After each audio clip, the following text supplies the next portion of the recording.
Good evening, everybody. And my name is Darren. I'm also known as the White Hatter.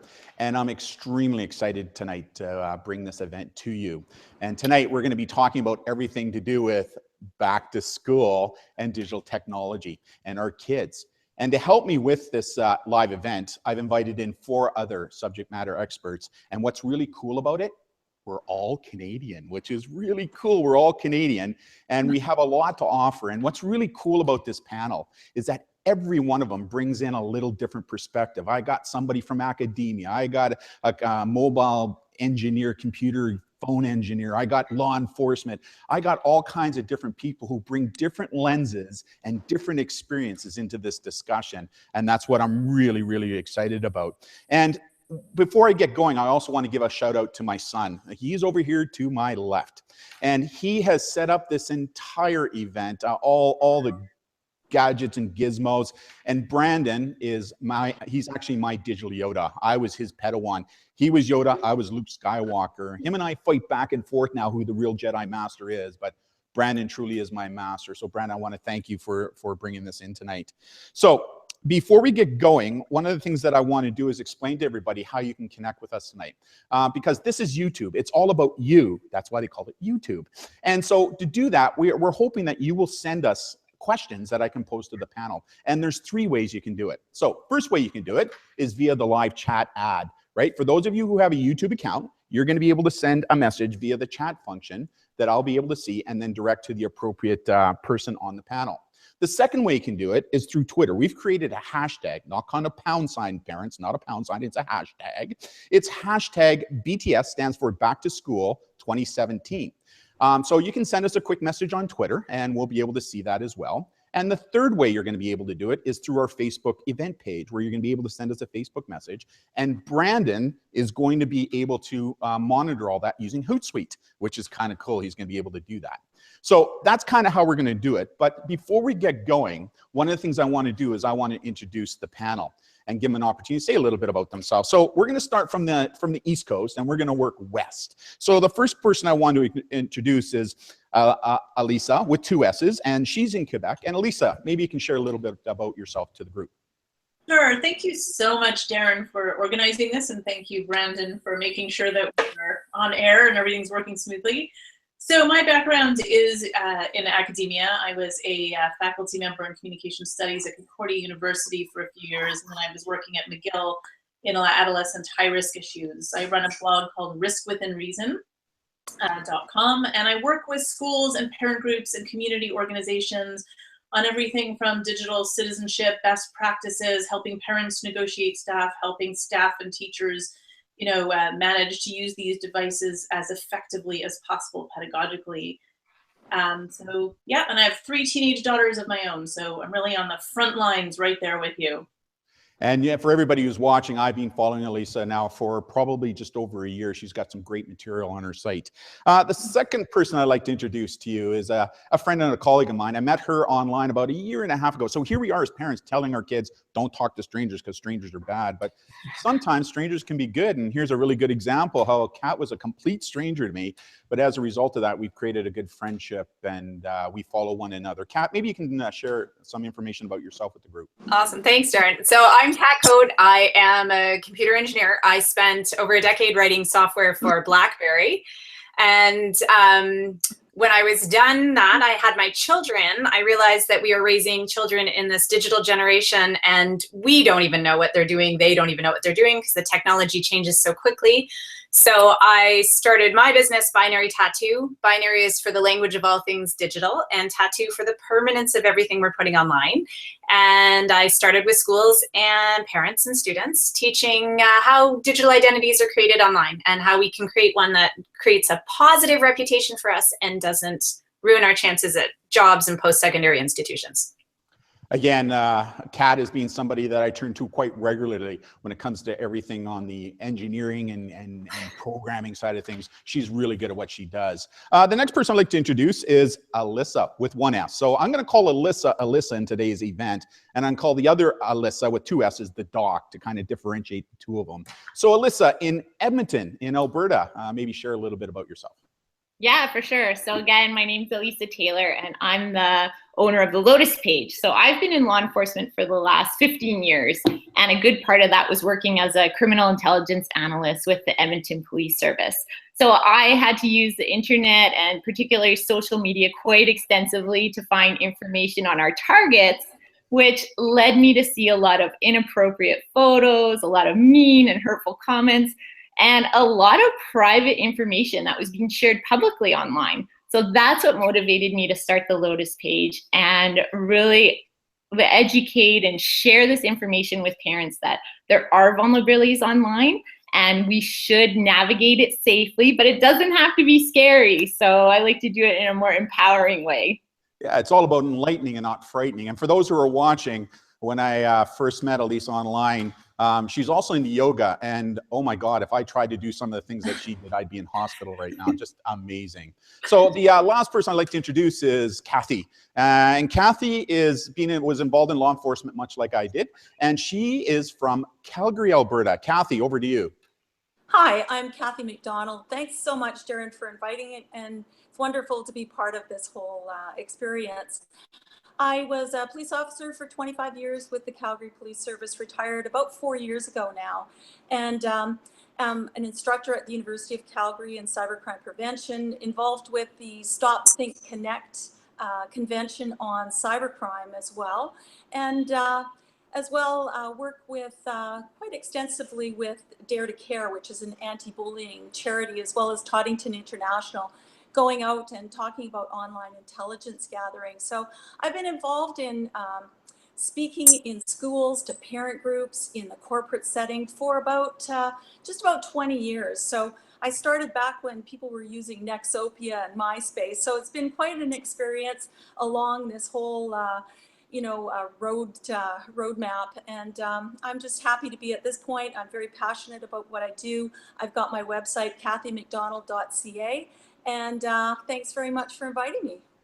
And thank you. And for everybody, my name is Darren Laur, and my wife and I, our family, we run a company called Personal Protection Systems. We're in our 25th year now, but for the past 6 years, we've really been concentrating in the area of social media safety and digital literacy. My background, I was in law enforcement as well for 30 years. I retired as a staff sergeant. To date, our family has presented over 340,000 middle school and high school students across Canada and the United States. And we're very proud of the fact that we now, as of just a couple of days ago, have been involved in our 148th intervention of a young person who connected with us because of our teachings, because they were considering self-harm or suicide as an option, and we were able to help them, something that we're very, very proud of. So thank you all for coming today. And for the viewers, you'll be able to find all links to all the presenters and their websites on the Facebook Live event. So again, before we get going, just in case for those people who just joined us wanting to communicate, again, YouTube is all about you and having you involved in this event. So we're really hoping that you will send some questions. And again, there's 3 ways we're going to do that today. Again, for review, the first way will be the live chat feed. So if you have a YouTube page and account, you'll be able to just chat us a message. The second way is through Twitter by sending or using Twitter, the hashtag BTS2017. So hashtag BTS2017. And the third way is if you wish to send us some comments on our Facebook feed, specifically on our events page. You can also do it that way as well. And we're really looking forward to getting some questions. But to get this rolling, to get those YouTube juices cooking and percolating, to get everybody involved, what I'm going to do is I'm going to start asking some questions of the panel that we've received, both from the panelists and also from some friends of ours and others who've sent us messages to kind of get things going. So again, we're going to start on the West Coast, East Coast, and we're going to move west. So my first question is to the doc. Doc, great question. My 12-year-old is starting high school and has asked for a smartphone. What rules do you suggest we put into place for its use when we give it to her? Great question. So this is a question that we get from a lot of different parents when I do workshops. I'm often speaking to kids who are about to move into high school and kids who just started high school. A lot of them are getting smartphones, cell phones for the first time. So there's a few rules. First of all, I think it's important to impress upon our kids that that phone is not a birthright. It is a privilege. And to have that privilege, you need to follow some house rules. The ones that I suggest to parents are, first of all, To consider starting with no data, to just give them a talk and text plan. They could use Wi-Fi. Sometimes kids overuse or wildly underestimate how much data they're using when they're live streaming or using on Netflix or other kinds of things like that. To help them understand that that phone needs to observe school rules. So if the school says often in your locker or not on school grounds, it needs to be often in your locker. That it constantly be charged. It is not okay for your kid to say that you couldn't reach them just because they forgot to charge it. That's part of the responsibility that comes with the privilege. And the other thing, especially with younger kids, tweens, and it depends on your teenager and how responsible they are, that they should sit down with you randomly at the end of the day and go over things like their text messages, the apps that they have on there. The idea being that you are going to initially help them police that with them and supervise and make decisions. Otherwise, they feel very overwhelmed. And this way they know that mom or dad or whoever their guardian is going to help review that kind of thing with them. And the last really important one that I like to emphasize is that it has to be out of bedrooms and off at night, ideally half an hour, 60 minutes before bedtime. We know that something like 30% or slightly more than that of teenagers for 14, 15-year-olds are putting their clothes at night while they're sleeping. They don't want to miss a single text message, usually set to vibrate. It's a fire hazard. It is unhealthy. It's disturbing their sleep. It needs to be out of their bedrooms. I set up a charging station on the landing. All the devices have to go out there every night. Every night is a battle, but it's still a battle worth fighting. You know, those are some of the guidelines that I think really are useful. Yeah, that's awesome. And, you know, I also think it's important for parents to think about, you know, before you give your child the phone, ask yourself this question: do they have the social emotional maturity and impulse control that if you give them this device, that they're going to use it reasonably, right? Because just because a child reaches a certain age doesn't mean they're ready for a phone. And I couldn't agree with you more. These phones they're not a right to have, they're a privilege to have, and the kids need to earn that privilege. Does anybody else on the panel want to add anything at all? Yeah, you know, the other thing I found too is doing all the presentations in schools that we do. One of the things that we hear from all the teachers is how tired the kids are and the change that they've seen. And that's because the kids are vamping to all hours in the morning, right, in their bedrooms because they have those phones in their rooms. And I think your suggestion about parents, right? I think it's true, but we also see at that age, like normal, like biological changes in their brains is there's a hormone shift. So their bedtimes are shifting later and later. Their morning, you know, they're not fully awake until 11 a.m., noon. And so we're expecting them, one, to have the impulse control to handle these very engaging devices, and two, to be able to not have them interfere with their sleep. We know these kids are chronically sleep deprived, and that has all sorts of implications for mental health, for learning, for psychosocial development. It really is an issue. Kathy, I think you had your hand up. You have something to add? Yeah, I was going to say, you know, everyone is carrying a mobile device, and these kids are playing sports. It's the beginning of the school year, and so they're going to be carrying those devices at the courts, on the field, at the pool. And so a few things to think about. They should, of course, have physical control of the device at all times. Lock it up in the car. Don't just throw it in their sports bag, because those sports bags go missing, and of course their phones are in there. Another thing to think about is having a passcode. Their parents should be part of giving that passcode as well to the kid. So just really thinking about those phones, and that they are an extension of them, and especially in sports. You know, I guess just to take it one step further with the kids, because I was going to talk a little bit about the sports piece on this. It's a question I was going to ask you. Yeah, well, you know, with the kids, they're joining these teams, and you may want to talk to the coach about the social media policy. Do they have any policy? Do they have any zero tolerance around cyberbullying? Do they have any boundaries around photos taking in the locker room and in the fitness room? Those are the kinds of things that you might want to think about with the kids joining these sports teams. The other thing, you know, some of the sports, you know, beach volleyball, dance, swimming, those kinds of sports, they're already in different stages of dress. So you want to put boundaries around those photos that are taken during the sports. And it's something to talk about as a parent with your kids, especially right now when they are joining those teams. Awesome. Next question I have is for Kat. Kat, really good question. We hear this from parents quite a bit, but how does filtering systems at school work, both with the school devices and the ones that are on our kids' phones that they're bringing to the schools? Okay, so there's various different ways this can work. Most schools have a Wi-Fi system now, and some schools are now deploying things like Chromebooks to students. And in some cases, people are bringing their own devices to use at school. Typically, a filtering system is not filtering at the router level, so it's not filtering for every device that is on the system. Rather, it is filtering at the device. So what was happening, I know in our schools, is there were elementary school students who they wanted to deny access for something like, let's say, YouTube, where the teachers needed access to YouTube because they needed to be able to pull videos to show their classrooms. So they put on each device, get something called a certificate. And that certificate is basically just an ID that says, hey, I'm a teacher, I'm allowed to access everything. Or, hey, I'm a high school student, I can access this range of things. Or I'm in elementary school and I'm accessing this. So what some parents don't realize is twofold. If a child is bringing a device into that school, there is no guarantee that the material that they're looking at on the school Wi-Fi system is being filtered, if it's a home device. And then conversely, if you are bringing these Chromebooks or school provided devices out of the school, there is no guarantee that the filters will work on other routers. So if your child is old enough to take that tablet into a Starbucks and use the public Wi-Fi, they can access any material they want on any social network they want.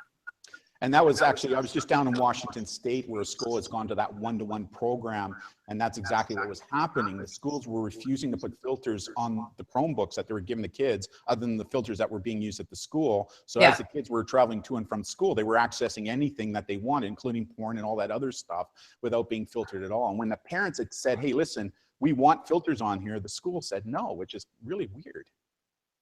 And it depends on the school system. So if you do have a child who's been sent home with a Chromebook and you're not sure, always call the school and ask, or send a note to your teacher and ask, because the different systems vary from school to school. Anybody want to add anything from the panel at all? No? Okay, next question is for Alisa with one S. Alisa, sorry. Great question. Should I follow my kids on their social media? Yeah, I think that can be a great way for parents and kids to connect. That's maybe more relevant to kids. But I think before that happens, there has to be a conversation around that. So are the kids okay with their parents following them or being friends with them? And similarly, parents shouldn't be sneaky about it. So talk to your kids about that. And if they're not okay with that, then, you know, respect their boundaries. It kind of has to be a two-way street, because if the parents are sneaky about it, the kids are going to catch on pretty quickly, and they're going to be sneaky themselves, which is what we don't want. So again, establish those boundaries and, you know, make sure that they're okay. Maybe your kids don't want you tagging them in every single one of your photos or adding 10 million hearts and huggy smiley faces and all that, right? So establish those boundaries, have those conversations. But I think following and friending your kids on social media can be a great way to get a little glimpse into their digital world.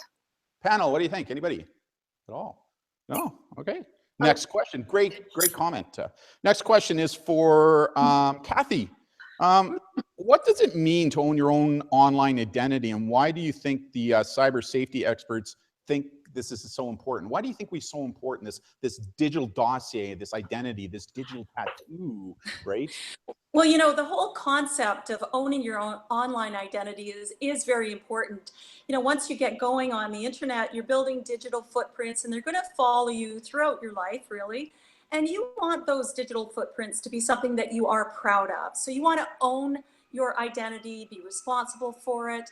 There are a number of ways to do that, of course, but I really think that it's something that, you know, Stop, Think, Connect certainly promotes. I talk a lot about it as well, because, you know, when it's time to get a scholarship or maybe get a student loan or get that summer job, that student wants to be proud of what they have done. So every like, every comment, every share, every joke they've ever posted, news articles, things like that really reflect on them and who they are as a person. So we want those kids to be very proud and want to show who they are, because everyone is looking, you know, everyone is going to be checking to find out who they are bringing into their workplace or bringing into their university, of course. So I always think it's really important to be proactive, be very diligent, of course. A few things that you can do. why not register your domain name for your child so that you've got that?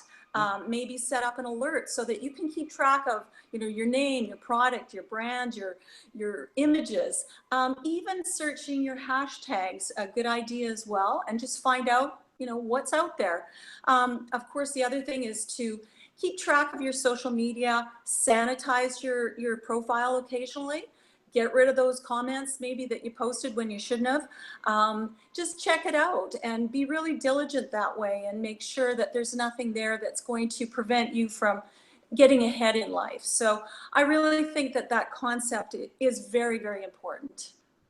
I agree with you. In fact, one of the things that I say to everybody is that everything we do online is public, it's permanent, it's searchable, it's copyable, and it's for sale. The worst thing we ever did were call these things the privacy buttons, because really nothing's ever private. But Kat, I know that you really concentrate in this area with what you do on the whole issue of reputation online and stuff. Some thoughts? Well, one thing to be wary of that I think a lot of people miss is anything that you comment on that is public, doesn't matter what your privacy settings are, that information is always retrievable. So I will search people on Facebook and their privacy settings will be set perfectly. You can't access any information on their profile, but then I can pull every comment that they have left on a public group. I can pull every event they've gone to. So when you interact with public things on something like Facebook, which yes, teens are coming off of, but they still do use it. When you interact with those public things and leave comments and likes, that is available publicly to anyone who wants to search it. Right on. Any other comments from the panel? Yeah. Alisa. Yeah, just to piggyback on what Kat said, as a crime analyst, I use tools all the time to exactly extract out that information. So even though your settings may be set to private, there are tools available, and lots of these tools are free. If law enforcement uses them, they're likely free. And so I use them all the time to extract out those personal details from social media accounts. Yeah, you know what? Those of us in law enforcement on this panel, I think most of us have been involved in the open source intelligence side of things, and we know exactly what you're talking about on that issue. So the next question is a great question for the doc. It's an awesome question. Our fourth grader has been begging us for a Snapchat account, and apparently all her friends have one, and she feels excluded socially. I'm not so tech savvy and don't know much about this, and we're worried that this may be the slippery slope. So what do you suggest we do? Well, first of all, I think that fourth grade is pretty young for a Snapchat account. I know that kids can be incredibly convincing. Some of the schools that I go into, 1/3 to 1/2 of the kids in third or fourth grade have Instagram accounts already, Snapchat also, because they see it as a messaging tool. They don't see it as a social tool, even with the story function. There really is this like incredible pressure on parents and kids getting younger and younger to get onto these different kinds of tools. So ultimately, I do think that while the social media tools themselves have guidelines, like they might say you have to be 13, most kids can figure out how to subtract 13 from the current year and sign on. There's no other protection than that. But I think parents need to decide whether they feel comfortable with it. If it is something that they are going to do with their child, then what I usually tell to a parent of a child of any age, if they don't feel comfortable, is say to the child, I don't know very much about Instagram or Snapchat. Can we sit down and research this together? Can you show me what it's all about? Kids love that. They love feeling like the experts. Sit down with them. But what you can show them, and you're doing it subtly while they're showing these things, is show them how to Google it. Look for site sources like Common Sense Media, for example, or other places that are going to give you a realistic review of a particular tool so that you can look at it with your child side by side. It doesn't feel as top down that way, and that way you can have a discussion with them.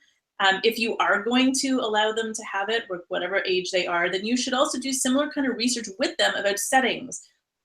What kind of settings should you use? How do you, establish settings on Instagram? Making it private, for example, very important, especially with young kids and tweens, and maybe teens with some impulse control issues. Starting off that way, but you are going to have to do that research. So you're modeling that kind of thoughtfulness, that discussion, and the fact that you are researching these things online and looking at credible sources in order to make decisions about whether it's okay or not. Great comments. And you know what? One of the things I hear from the kids when we present is that, I try to teach my parents, but they have no patience. They have no patience. And, we parents, we learn linearly. We go A, B, C, D, E, F, G. But when kids teach us, they go A, Q, M, W, Z, Y. So one of the things I really stress to parents is to have some patience, because it is, kids love to share. They love to teach, especially when they know more than us, right? And it's like I said, Brandon was my digital Yoda. Right? He was the millennial. I learned everything from him because I gave him that opportunity. Right.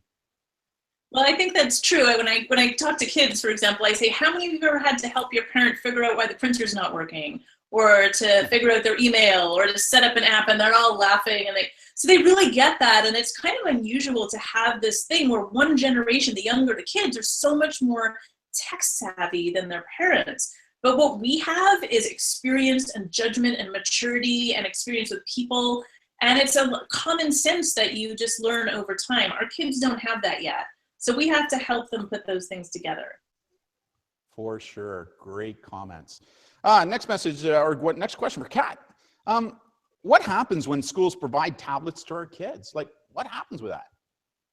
So if it's a school provided tablet, it's typically on Google for School. And I get this question every time I talk to a school that has, or even just the email addresses. Every time I talk to a school where parents have provided this, they're like, well, if Google's tracking all of my stuff, why is this okay to hand out to the kids? Google for School is different than regular Google.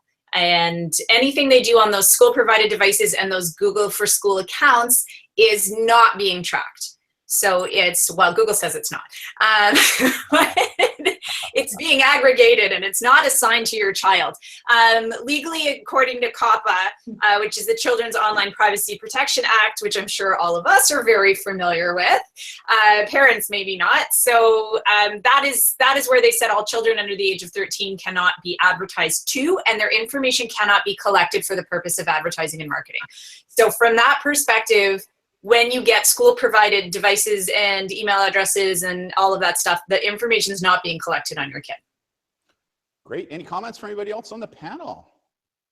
Oh, okay. Next question is going to be for Alisa in Edmonton. Great question. Why should I allow my child to use social media? Right? I didn't have it when I was young, so why should I let my kids be on social media? Yeah, exactly. I mean, none of us grew up in this digital world that our kids are now surrounded by. So I think, just going again with what Alisa said, if you feel like your child is mature enough to be on social media and they have that understanding of their responsibilities that also come with being on social media, again, I think it can be a great tool for kids. They can use it to help strengthen and build upon the relationships that they already have. It exposes them to a whole another set of opinions, different point of views. They can see how other people in the world are living. Someone might be in a very different country than them, but they're dealing with the same struggles and emotions as they are.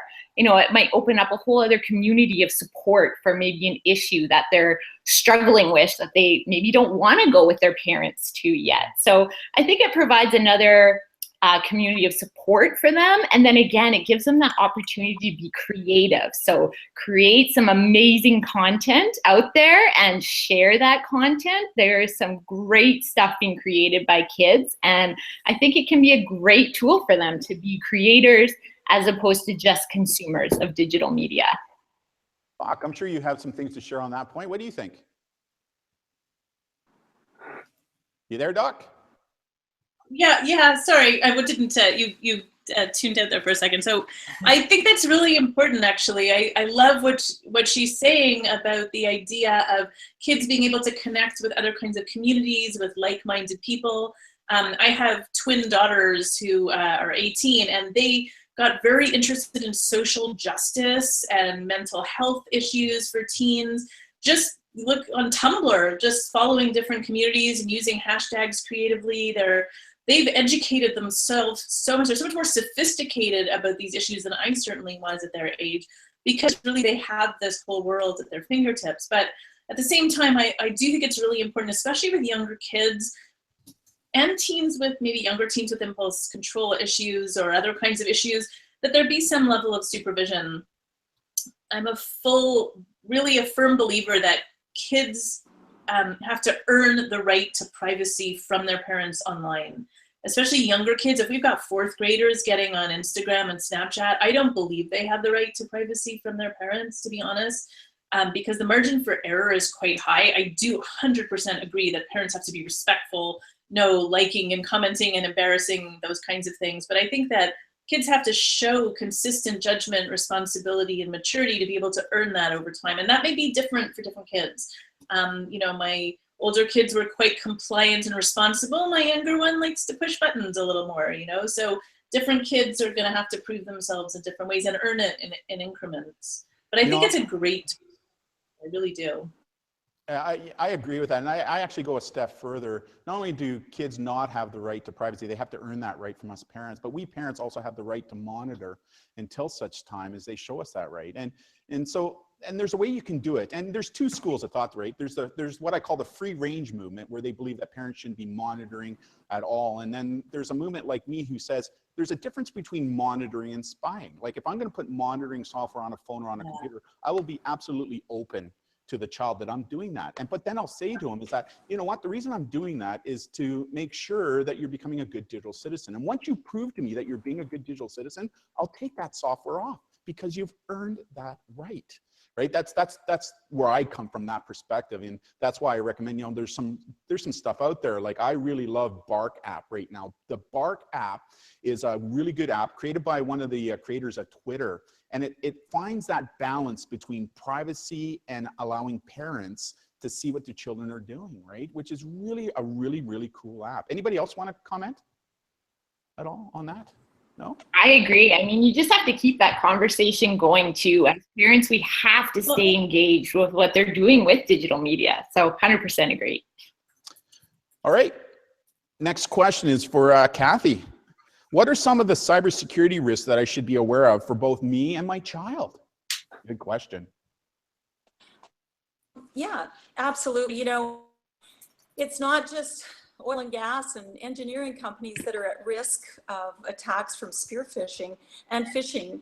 You know, kids certainly be on the lookout for it and talk to their kids about these threats that are out there. Of course, once a person has your email address, they can send you an email, you know, craft it in such a way, a bit of information from social media, make it very believable. So I request you to click on a link or make a call perhaps, or a different website which could possibly be infected with malware, or, you know, send a photo or something like that. So of course malware is a risk, but kids can get tricked in all kinds of things, and phishing is just one of those ways. So having that conversation, spear phishing is targeted, possibly an email or text message. Typically, it involves privileged persons, so somebody in the company targeted, but it can possibly be a child. Their emails are out there, and you never know. So again, good reason for parents involved and open up conversations so that if a child receives something that just doesn't quite look right, it could have an attachment, it could just not quite sound right. So the kid has to understand that they listen to their intuition, and of course talk to their parents, know their parents. And I think just slow down. People just act really fast online. They're so used to and posting so quickly. And I think that if you slow down, Kathy, just to let you know, sorry to interrupt. Would certainly help. Sorry, Kathy, I don't want to interrupt. You're chopping in a little bit here and there. I think some of the others are experiencing that as well. So you might want to move a little closer to the router that you're using. For some reason, it's a little choppy. So just to kind of give you a heads up on that. The next question is for the doc. It kind of builds on what I was talking about software. And my close friend has a secretly installed spy software on her daughter's phone and computer to see what she's up to on social media. And I'm considered doing the same thing for my 8th grader. What do you think of these programs? And is there one that you would recommend? So I'm not a big fan of spying on our kids behind their backs. I think, as you said before, it's very important that you build and maintain trust with your child. I think it's important that not only do we follow our kids, especially our younger kids and our tweens, maybe our younger teens on social media, but that also, at least when they start out, they should share usernames and passwords. I never would suggest doing that behind their back. Go with them, check their phones, look at their accounts with them. Gradually over time in increments, they learn that freedom. For the same reason, I'm not a big fan of surveillance software unless there's an issue. If you think your child is at risk or is possibly at risk for hurting others, or you've had children who have made some very poor choices, or putting themselves at risk again, or you're worried that they're lying and they're not compliant, that's maybe a different kind of thing. But I have heard of people using programs like, for example, the Disney Circle program. I'm not affiliated with them anyway, but that I find they're interesting because they track the amount of time. And it's often interesting when parents sit down with their kids and they don't realize just how much time they actually spent on Facebook or on Instagram, on Snapchat that day. So it could be, people are notoriously bad at judging how much time they spend on these things, myself included. And I think parents actually have a lot to learn, because if we're expecting kids to follow these rules, then I think we need to be modeling that good behavior as well. So I'm not a big fan of the spyware. I think the surveillanceware has its place if it's done openly. But I think that there are some kids who are going to need much firmer limits, but that's maybe a different story. For sure. Anybody else on the panel want to comment further on that? No? Next one. This one is for Kat. Are all social networks introduced in schools safe? Oh, that's a good question. So there's two kinds of social networks that schools use. There's closed networks. I know my daughter's on Edmodo, which is a popular one in Ontario. Those networks are used just within the school, and the only people that should be allowed on it are the students within the class or within the school. I have heard stories where there were 8-year-olds being contacted by 12-year-olds they didn't know. So even if your kid is on a closed network, you can still talk to them about what's going on. And if they're not comfortable, again, call the school. Always ask questions. But I also get a lot of questions from parents about networks like Twitter and Instagram that kids get put on at school, and the teachers are using them, but the parents don't actually know what they are. So I've seen incidents where kids use Twitter in class and they use it really well. And then these 8-, 9-year-olds will come home and parents will be like, well, they use Twitter at school, so obviously it must be safe. And then they leave them on a computer and walk away. When teachers are using them in school situations, hopefully they are using them supervised and they're making sure that all the rules are followed. But all of Twitter, Instagram, it's littered with nudity, sexual stuff, language. So even though it should be blocked and you can report all of it really, really easily, it doesn't mean it's not there. So my caveat always is, if your child comes home and says, the teacher had us using network X, like especially Twitter, Instagram, doesn't mean it's safe for your child to use it unsupervised at home. Perfect. Oh, hold everybody. We got our first question from an audience participant. Here we go. This came from Twitter. Great question. My son is making a 2-page report on internet safety. Do you have some sites, links, ideas he can research for resources to learn about this for his project? So how about each one of you give 1 or 2 each, and that should give them lots of information. But just quickly, go to each one of our sites. Each one of us has some really good information for you. So there's my idea. Let's start from the, let's go West Coast first this time. Let's go West Coast. Alisa, what do you think? Alisa, sorry.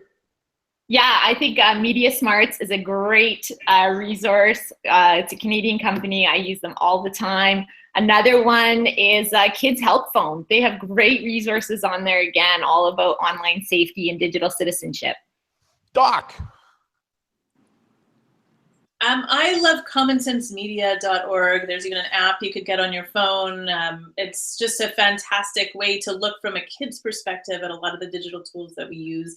There's a section for parents, section for kids, and also the expert reviewers. So good place to start. Kat. Oh, you guys took mine. Those are all good resources. I also like Get Cyber Safe is another Canadian resource that has a lot of, it's not just for kids, it's for everyone. And Kathy. Yeah, I of course am going to promote Stop, Think, Connect. It is a global messaging convention, and it's about in about 19 countries now. They have some of their resources translated into French and Spanish and Turkish, and it's a great website. They have you know, all kinds of information around phishing as well as cyberbullying. The other one that I think is excellent, again, it's Canadian and it's attached to CyberTip, is needhelpnow.ca. And that's especially great if there are any issues around sexting or the use of images that you need to get some help to get out of the issue that you're in. And they've got templates there for parents, for the kids, if they need to tell their parents. How do they actually go about telling their parents that they had just been involved in a sexting kind of an incident? So it's a great resource. So it's needhelpnow.ca. There you go, parent. I told you, I've got the experts and they know their stuff, and we just gave you some really good resources. Next question is for Alisa, 1S. How do I know if my child is being cyberbullied online? Good question. Yeah, this can be a little tricky because kids don't always come to their parents if they are experiencing a problem online or if they are a victim of cyberbullying. So I think it's really important that parents do pay attention to what some of the indicators and signs are. So one of them, maybe your child is being quite secretive with their devices. Maybe they're hiding their screen when you walk into the room. Another one is maybe they're highly emotional when they're using their devices. So they get, you know, unusually upset or showing increased signs of aggression. Another one is they're avoiding certain friends or activities that they normally enjoy doing, or friends that they normally enjoy hanging out with.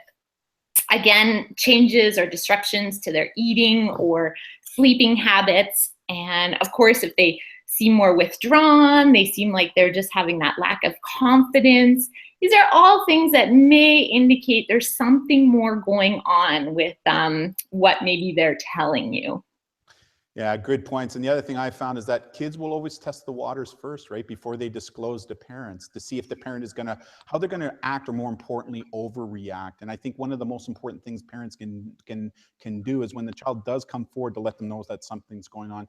Don't be judgmental, listen to the child, be there as the support for the child. Does anybody else on the panel have anything to share on that topic? It's an important topic, right? Doc. Yeah. I actually would. I think it's such an important topic, and I think that often what happens is parents get very emotional, and the first thing they do is they want to like rush to pick up the phone and call the principal or call the parents of the other child. And it's really the worst thing you can do, because what your child needs from you at that moment is support, is someone to recognize, connect with them on an emotional level. You know, they've gone out on a limb if they're telling you this, or they're really feeling vulnerable if you've discovered it on your own. Say that you're there with them, that you want to consult with them, that there's steps that you can take to address this. It helps make things worse when they get involved when there comes to bullying. So connecting with your child first, and then take a deep breath and put together some kind of plan where you get involved with a trusted adult at the school or the hockey coach or the camp or the daycare, wherever this is happening. Do not reach out to the child who you suspect of being the aggressor on your own. Do not reach out to the parents of that child. You have to let, ideally, if it's through a school, the school handle it, because they are going, often parents make things worse otherwise. And be level-headed for your child, because this can be difficult for them. Kat, I know that you have something to offer. Well, you had actually got it from you originally, Darren, had cited a study where they had said that children were hesitant to report things to their parents because then they were being penalized twice, right? So they're being penalized first from the cyberbully, and then a second time from having their devices removed. And the devices are the fabric of their being. So one of the things I find often resonates, especially when I talk to older kids, is I say, has your parent ever said to you, I don't care what's going on at this party, you pick up the phone, no judgment, I will come get you. right? And all the kids nod and go, yeah, they've said that. I'm like, because we care. So if you present it to your children like that, I don't care how you got in the situation. I don't care if you were on the wrong YouTube channel, if you were on a social network you weren't supposed to be on, you come tell me and I will help get you out of trouble. Yeah. Because if they think they're going to lose the device, they will not tell the parents. And I have seen real world examples of this. You know, for Kathy, there's a really good follow-up question. I'm kind of put you on the spot because I don't think you know this one's coming, but it's a great question specific to that topic of bullying. Do you think law enforcement is doing enough to deal with some of these issues? And is it really a law enforcement issue, right? Yeah, you know, that's a really good question, Darren. Am I breaking up? No, you're good. Oh, good. Yeah, that's a really good question, Darren. You know, I think that law enforcement have a real issue with this because, you know, you've got grade 8 students and they may be spreading gossip or talking about somebody, you know, and it's traumatizing for the child. But what can the police actually do? So I know I think it's very empowering for the kids and for the parents to immediately take get some evidence, gather some evidence, take a screenshot, print it off, whatever, because you never know when it may actually have to go to the police and the police may have to get involved. But there are so many other people that you can report this to. You know, you can report it to the website, you can contact your internet service provider, you can contact the school, a coach. So, I mean, at some point, absolutely, the police have to get involved if it involves something that is criminal, you know, criminal harassment, threats, blackmail, coercion, for sure, you know, an assault. It could be a fraud. It could be possession of stolen property because they stole the iPhone. So there's a lot of reasons why the police need to be involved, and don't be afraid to call the police. If it's not an emergency, call the non-emergency number and talk to the dispatcher. Explain the issue and they will certainly direct you in the right place. Most of the schools these days have school resource officers and they're very up on just social media and cyberbullying and bullying. And they can certainly advise parents as well. And I know they're taking a real active role in that these days. You know, in my 30 years in law enforcement, one of the things that I found is that there's a difference between drama and what we call digital peer aggression or cyberbullying. And policing, we can deal with the digital peer aggression component, but not the drama component, right? There's a difference between the two. And sometimes I find that parents, we have a habit of lumping all that behavior into this bullying thing, thinking that enforcement and people in authority can deal with it, when in fact it's something totally different. So next question to the doc, great question. What is your advice on families that have multiple children at different ages, where the younger child is showing really good digital citizenship and maturity than the older sibling, and therefore the younger one has more access to than the older sibling, and the older sibling goes, hey, I'm older than she is, what's going on? Yeah, I think any parent with more than one child has heard it's not fair at some point, because fairness to kids sometimes means getting exactly the same thing for everyone, but people can be fair and still get what they need. And I think it's really important with kids. Different kids have different levels of responsibility. They respond to rules in different ways. They have different levels of judgment and impulse control and problem solving and all that good stuff. So I think it's really important that we tailor the guidelines and rules in our houses to our children, that we let them earn it. That's totally appropriate. That's how they learn. So if they make mistakes, we take a couple steps backward, but we give them the opportunity to earn those freedoms once again. And the second thing we hear from kids all the time is, Mom, you don't trust me? So my favorite response when our kids say, Mom, you don't trust me? Why can't I have a cell phone? Everyone else has a cell phone. That's the other thing they say. Is that their brains are growing, and the human brain is only fully developed at somewhere between 24, 25 years old. It seems to take a little longer for some people, but average 24, 25. And the last part of your brain that develops is those executive functions, the impulse control, the problem solving. And so when they say you don't trust me, I say, I'm your parent. I do trust you. I think you're a good, smart kid. But there are a lot of difficult choices to make, and your brain is still growing, and I'm here to guide you and supervise you through those things, and that's why we've got those rules. Excellent. And you know, we're just about done here, but I got a couple more questions. Kat, can teachers put my kids online, right? Like, I don't want my kid going online. Can teachers just put them online? So they shouldn't. Every school should have a social media policy. And I think Kathy was the one that mentioned social media policy. Like every club should have a social media policy. Every corporation should have a social media policy. And it's twofold. It's to protect the school and to protect the children. What's happening, I noticed in some schools, is they will distribute a thing that says, is my child allowed online? And parents are checking yes for the school website, but not thinking about social media as well. And so that should be the same. Schools should be able to put faces on if you've okayed that. There is never a reason to have a minor with a name and a face attached to it publicly. Even if you've okayed your child to be on social media, I saw a kindergarten teacher once post a whole bunch of kids that said, and here's Billy, and there he was with his schoolwork and his face, and I'm like, no. So yes, your children, if you've allowed them to be online, you are potentially granting permission for the school to also put them on Instagram or Twitter, but never with their names. Excellent. Alisa in Edmonton, what do you see trending with youth in Edmonton right now? You know, one of the things I do, I travel internationally, and it's kind of interesting that although Facebook may not be popular here in Victoria, it's really popular down in Wenatchee, where I was just recently. So what kind of trends do you see going on in Edmonton right now with the kids?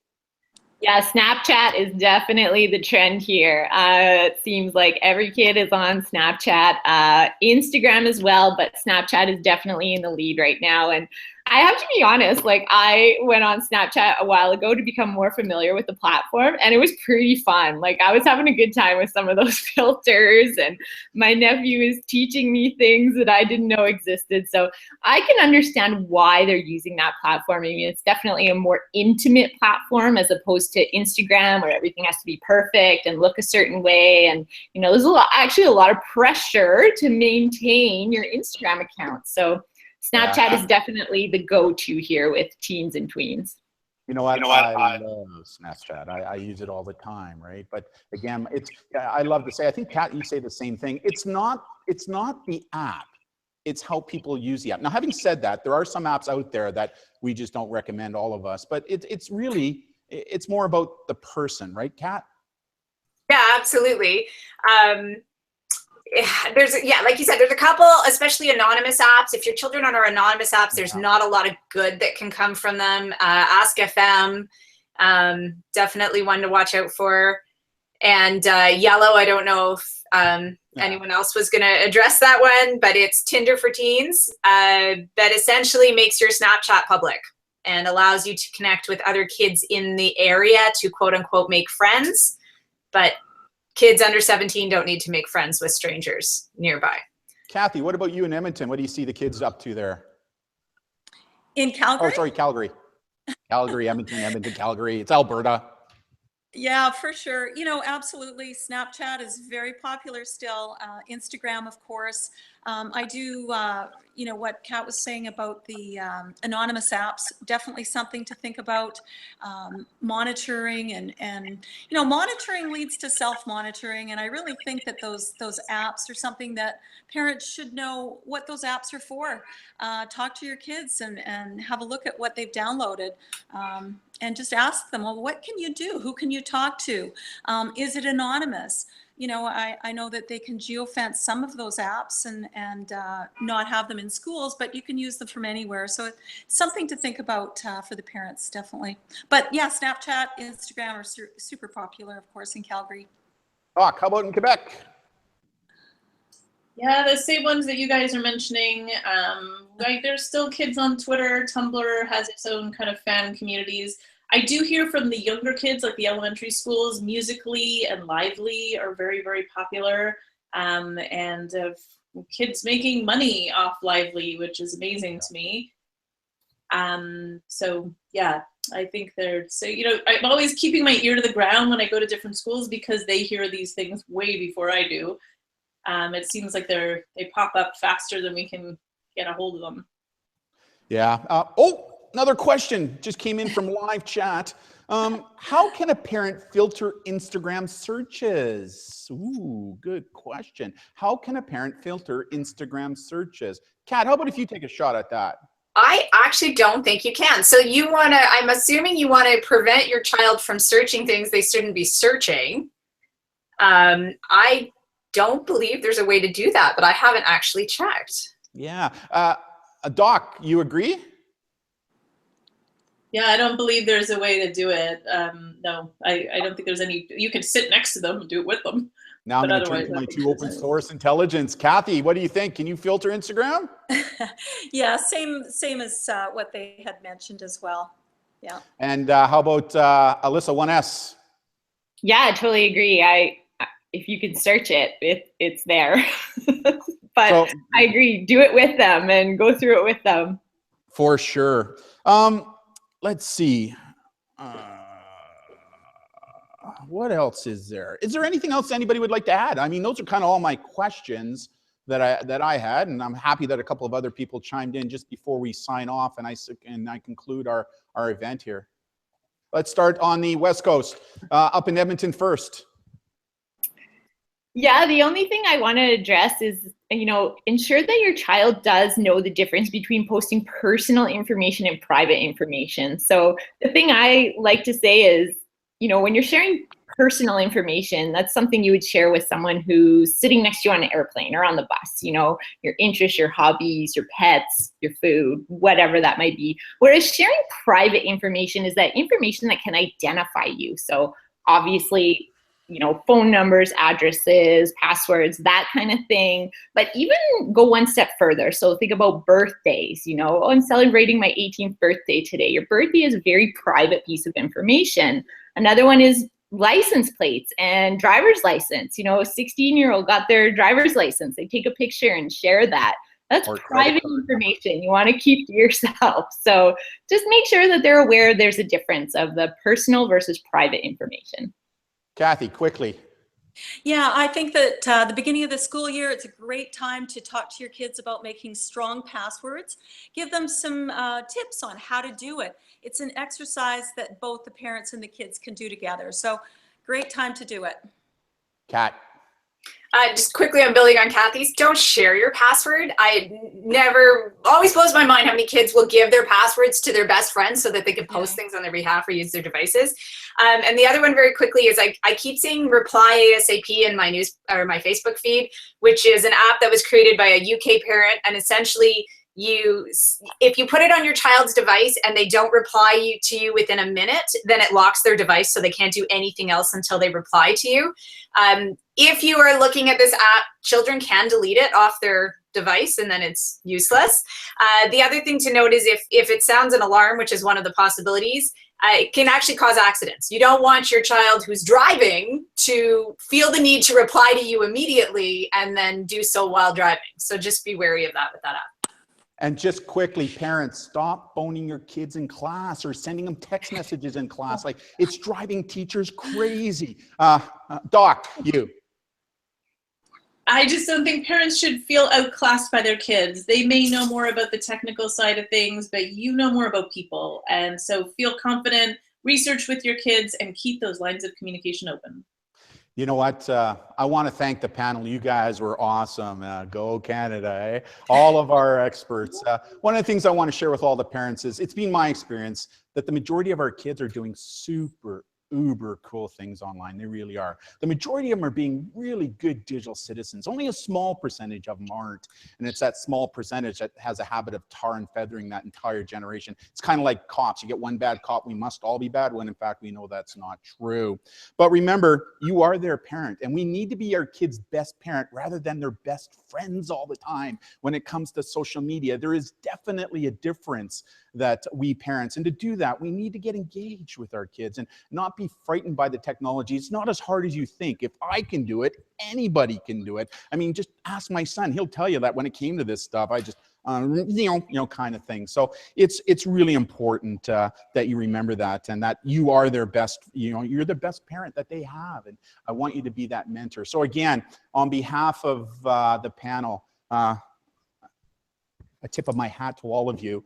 Thank you very much for participating in today's presentation. This is a first, I think, the first in Canada where a group of us have gotten together to talk about this subject.